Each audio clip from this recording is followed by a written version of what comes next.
ललिता विशाखा आदि इन सब ने एक योजना बनाई। बोले आज एक काम करेंगे। बोले क्या? किशोरी जी जितनी सुंदर है ना, उतनी ही सुंदर सारी सखियां हैं। वो तो श्रृंगार किशोरी जी का विशेष होता है, इसलिए पता चलता है कि ये ललिता जी, ये विशाखा जी, ये ऐसे सब। अगर एक सा पोशाक और एक सी श्रृंगार सब धारण कर लें तो कोई पहचान नहीं पाएगा कि इनमें किशोरी जी कौन है। तो आज ललिता विशाखा ने एक लीला करी। एक सी पोशाक, एक से कुंडल, एक सी नथबेसर, एक से गले के हार, एक से सिर को टीका, बाजूबंद, पाम के नूपुर जो भी होते हैं, एक जैसा श्रृंगार। किशोरी जी बोली आज कहां कौतुक करो। बोले आप तो चुप रहो बिल्कुल। आज एक जैसा श्रृंगार होगा, एक जैसी माला, एक जैसे कुंडल, एक जैसे काजल, एक जैसी लालिमा, एक जैसो सब कछु।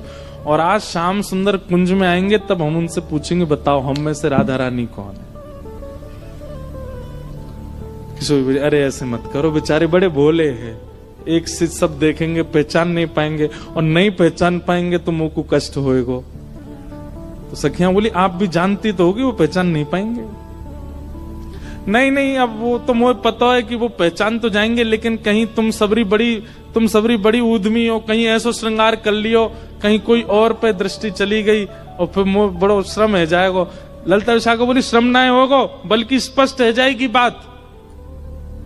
ये जो आपके मन में इतना भ्रम है ना कि श्याम सुंदर बहुत प्रेम करें, अरे भाई प्रेम करें तो पहचान जाएंगे।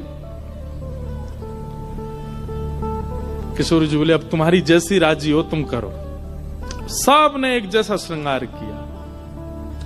महाराज श्याम सुंदर की तो कहा चले, ललिता विशाखा नहीं पहचान पा रही है कि सबन में राधा रानी कौन सी है। इंदु लेखा के पास गई और जाके बोली हे श्यामाजू। अरे मैं श्यामाजू नहीं, मैं इंदु हूं। वो श्यामा जी कौन से, पर वो हाथ खड़ो कर रही को मैं हूं यहाँ पे, यहाँ ऐसी सबरी एक सी बन गई कि आपस में नहीं पहचान पा रही है किशोरी जी कौन सी है। आज सबरी सखी बड़ी प्रसन्न, बोले आज श्याम सुंदर को पता चलेगी ये बहुत अपनो प्रेम बता में। किशोरी जी के पास जाकर के सब सखी बोले तुम्हारे हाथ जोड़ें, तुम्हारे पाम पूजें और तुम्हें हम सबकी सौगंध है। बोले कहा आप कुछ ना कुछ ऐसा करोगी कि उनको पता चल जाएगा कि आप किशोरी जी हो, इसलिए आपसे हमारी प्रार्थना है आप अपने मन से कुछ भी नहीं करोगी। और सबसे आगे विशाखा जी खड़ी हो गई, मैं जैसे करूंगी मुंह देखती नहीं हूं, मैं जहां देखूं वहीं देखना है, मैं जैसे बोलूं वैसे बोलना है, मैं जब बैठूं वैसे बैठना है, मैं जब चलूं तब चलना है, मैं जो करूं वही करना है आपको। इतनी भोली हैं श्री जी, इतनी सीधी हैं, ठीक है कर लूंगी।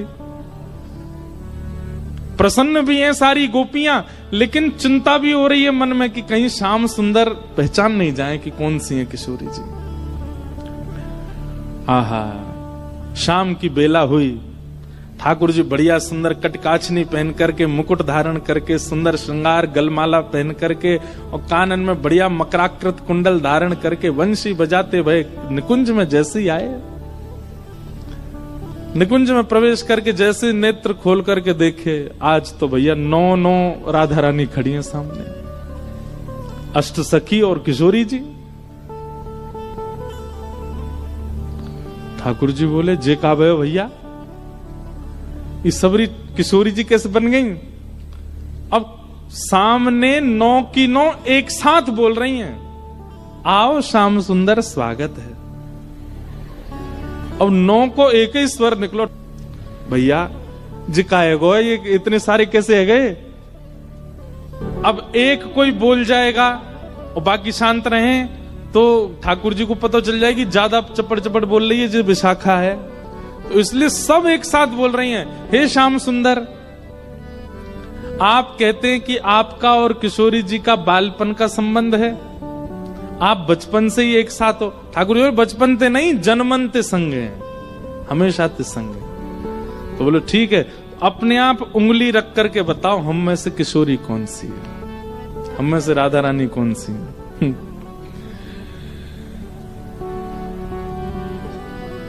ठाकुर जी पहले तो देखते रहे, एक एक के पास जाकर के देखें, एक जैसा स्वरूप, एक जैसा स्वभाव, एक जैसी आंख, एक और महाराज कहां तक कहें, पलक भी एक संगी झपका रही है सबरी।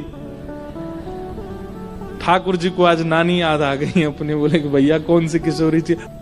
वास्तविक में ठाकुर जी को सब पता है, लेकिन अब लीला किशोर सखियां कर रही हैं, यही तो लीला है, यही तो निकुंज का आनंद है। तो ठाकुर जी भी उसमें ईश्वरत्व प्रकट नहीं होने देते। लीला है तो लीला ही चलने देंगे। वहां ठाकुर जी सहज ही ऐसे हो जाते हैं, ठीक है नहीं पता मुझे। एक एक के पास जाकर श्यामाजू मैं आपको सौगंध खा के कह रहा हूं, आप जो कहोगे सो करूंगा। अब पता नहीं कौन सी सखी है सामने, उससे ही कह रहे हैं, एक बार बताए तो आप ही हो ना।